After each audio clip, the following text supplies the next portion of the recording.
Assalamualaikum warahmatullahi wabarakatuh. Bagaimana kabarnya hari ini teman-teman?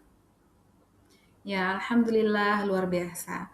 Teman-teman, pada pertemuan kelima ini kembali lagi bersama saya Suci Jayanti dalam pembelajaran pendidikan agama Islam.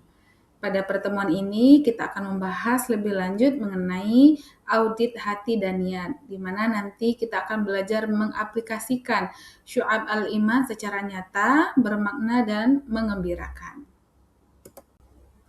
Nah, sebelum itu, apakah teman-teman pernah merasa capek padahal nggak ngapa-ngapain? Ya, misalnya seperti ini. Teman-teman, ketika kita capek fisik dengan istirahat di malam hari atau beberapa jam setelah itu, maka capeknya akan hilang. Tapi ketika kita lelah batin atau stres, kita misalnya hanya rebahan seharian, tapi rasanya capek sekali, capek banget gitu kan. Tidur berjam-jam pun nggak mempan menghilangkan beban. Pertanyaannya adalah mengapa? Ya, karena hati dan pikirannya sedang tidak tenang. Sehingga daripada itu kita perlu sekali untuk memanajemen hati atau perasaan kita agar nanti pikirannya menjadi tenang dan fisik pun tidak mudah lelah begitu ya. Hati adalah pusat kemudi hidupmu, kemudi kendaraan dirimu. Ingat teman-teman bahwa di dalam tubuh seorang manusia itu ada segumpal daging. Jika ia baik, maka baik pula seluruh tubuhnya. Jika ia rusak, maka rusak pula lah seluruh tubuh atau perilakunya. Itulah hati, teman-teman ya. Dalam syu'ab al-iman, menjaga kebersihan hati dan kejujuran niat adalah cabang iman yang paling krusial untuk kesehatan mental. Teman-teman, ada 3 pilar utama audit hati. Apa saja? Mari kita bahas dengan pembahasan berikut.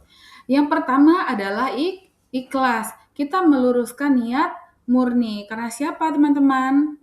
Ya, tentu hanya karena Allah Subhanahu wa Ta'ala. Ikhlas itu tidak terlihat wujudnya, namun bisa dirasakan dengan kita masing-masing. Yang kedua adalah syukur, artinya kita menghargai hal kecil yang masih kita miliki saat ini atau hal apapun yang masih Allah berikan kepada kita. Dan ketiga adalah kita tawakal atau berserah diri kepada Allah bahwa segala sesuatu yang terjadi pada diri kita itu adalah yang terbaik menurut Allah Subhanahu wa Ta'ala.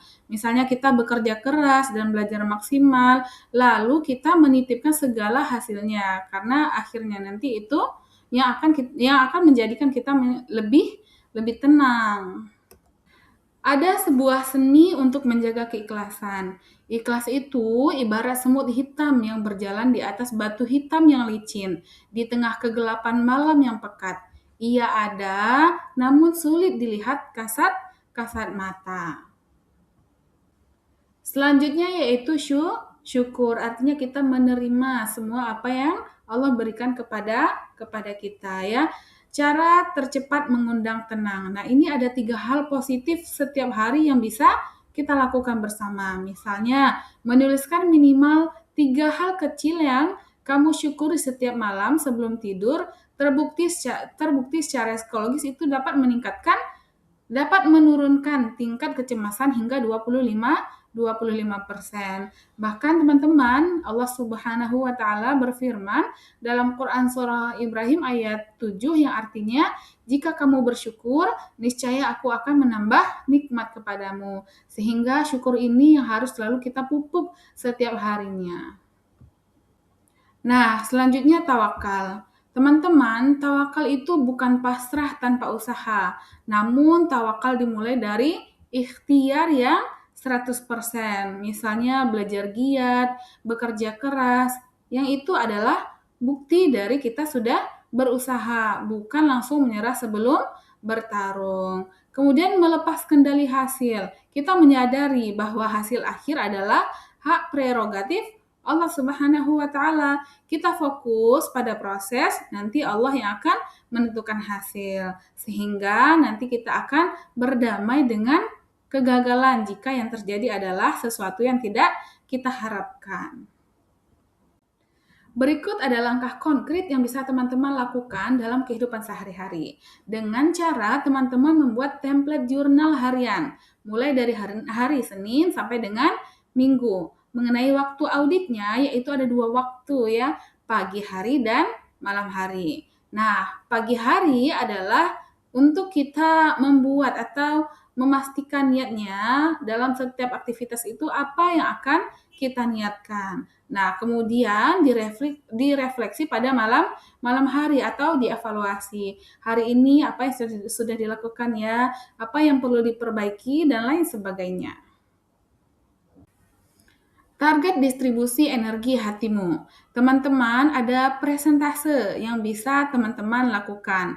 Misalnya presentasenya adalah 55% ikhlas dan tenang. 30% untuk syukur dan 15% adalah untuk mengevaluasi diri.